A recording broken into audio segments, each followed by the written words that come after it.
tonight. We've got a lot of high school football going on throughout the South Plains and in West Texas. And joining me right now to preview tonight's action, Stephen Orr, West Texas Friday Night Scoreboard Show, which you hear on our sister station, 1340 The Fan, 10 p.m. to midnight. Stephen, good morning. How are you? I'm great. How are you, Chad? Doing fantastic. Thanks for coming on the show today to talk a little high school football. Well, we're into it full bore now as we go into week 3 of the season, and really been some good football played. It's hard to believe that we're already this far in. Tonight, as of tonight, we'll be a fourth of the way through. Wow. 25% complete, and hopefully we can make it through without weather issues this week. That kind of reared its head in week 1, but in our experience with the scoreboard, it seems like week 3 is always the week where there's a potential where we have more interruptions than any other week, looking back historically.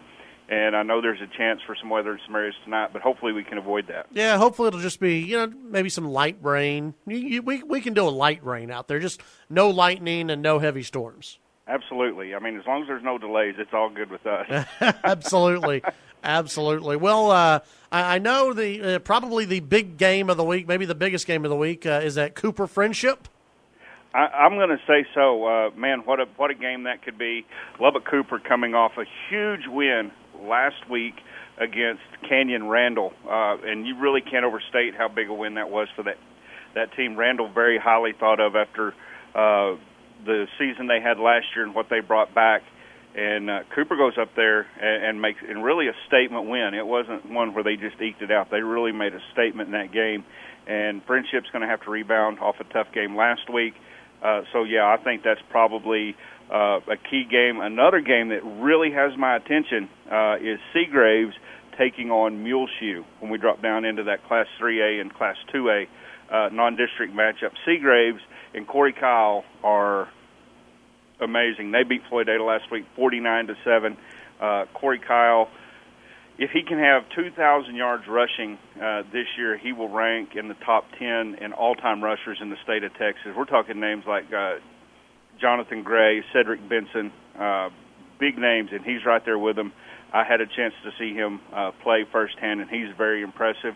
Muleshoe coming off a loss to Sweetwater, but Sweetwater, their only loss since the beginning of last year was last year in the playoffs to Salina, and that was the last-minute loss there. So a very good team, and Muleshoe played respectably but lost. But I think Muleshoe is a pretty good team, and that's going to be another game that we really want to keep our eye on going forward. It's going to be a good game. Coronado gets San Angelo Lakeview. This should be a good game for Coronado to kind of put some pieces together, and really I expect them to come away from that game with a solid win. Coronado hasn't been as flashy this year on offense as they were last year. I know Coach Seth Parr would like to get some things ironed out, and I think they have the chance to do that. And Lakeview, a decent team, but that should be a pretty good game for Coronado, for the Mustangs. Dumas taking on Lubbock High, and Lubbock High has got to figure out a way to get that offense going and to avoid some of the mistakes that they've made where they really the first week against Sweetwater, that was just a game that they were outmanned.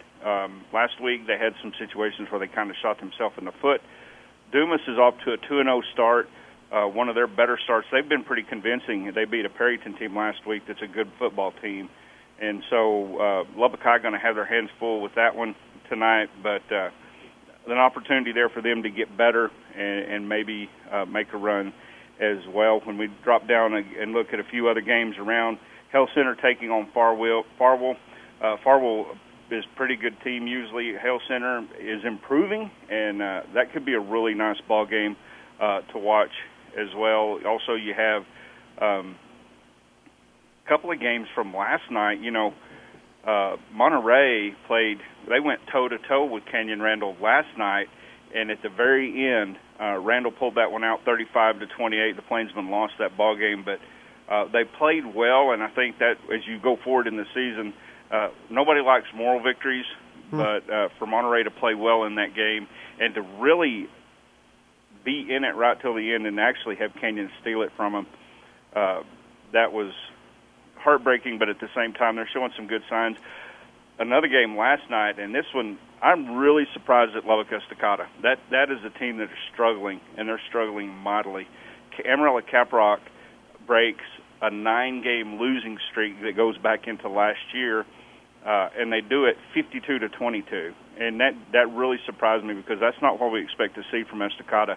They're usually high scoring, and if they do get beat, they're in the game. But that was not the case. And Estacada now 0-3 on the season, and that's a bit of a surprise to me, Chad.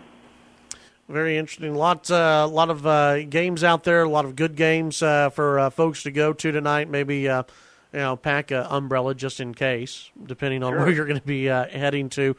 Besides the Friendship Cooper game, what are some other games that maybe people should head out to if maybe they're not going to be around Cooper this evening?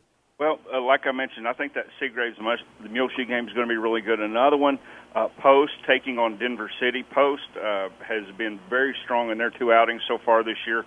Denver City has been as well, and they're always a good team, and that's going to be a really physical, hard-hitting football game. That's the kind of football that those two teams play, and I don't expect anything less tonight. Another game that is kind of interesting is Abernathy taking on Sundown. Abernathy, a little bit bigger classification, but these two teams have had some real slugfests in the last few years, and that should be another really good ball game. Abernathy has the first week against Post, they struggled on offenses. They failed to put any points on the board.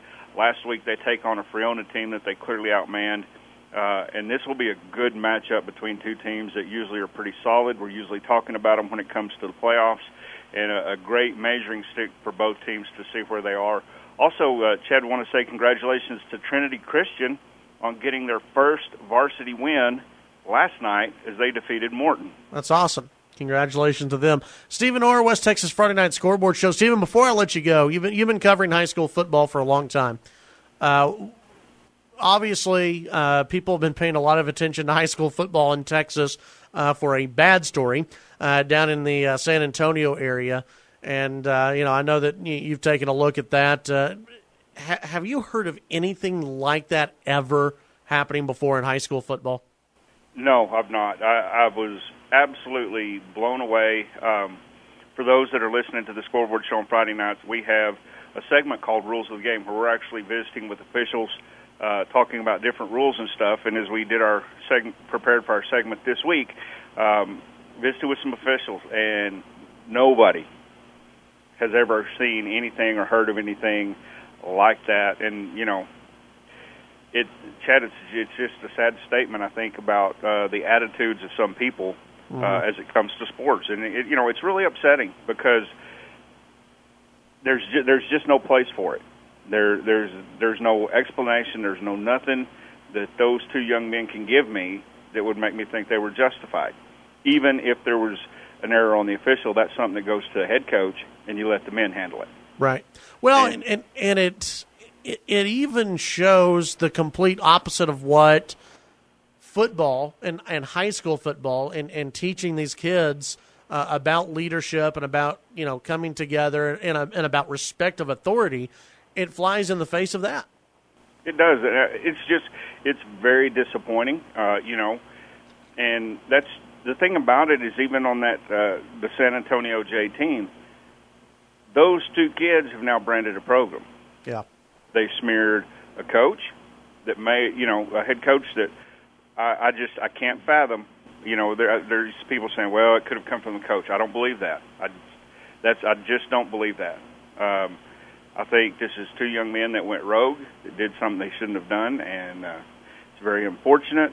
And hopefully there's opportunities for a whole lot of people and a whole lot of programs to kind of sit back and look and just emphasize, what are we here for? We want to win, we want to do well, and the life lesson is sometimes life doesn't go your way, and sometimes things happen that you may not think are fair, but there's a right way and a wrong way to handle it, and I think they certainly demonstrated absolutely the wrong way, and so hopefully there's a learning moment that can come from this, and there's an opportunity, a teaching opportunity for a whole lot of people all across the state. Yeah, well said. Stephen Orr, West Texas Friday Night Scoreboard Show. You can hear it on our sister station, 1340 The Fan, 10 p.m. to midnight tonight. You can also hear it throughout many other radio stations throughout West Texas from 10 p.m. to midnight as well. Stephen, thank you very much.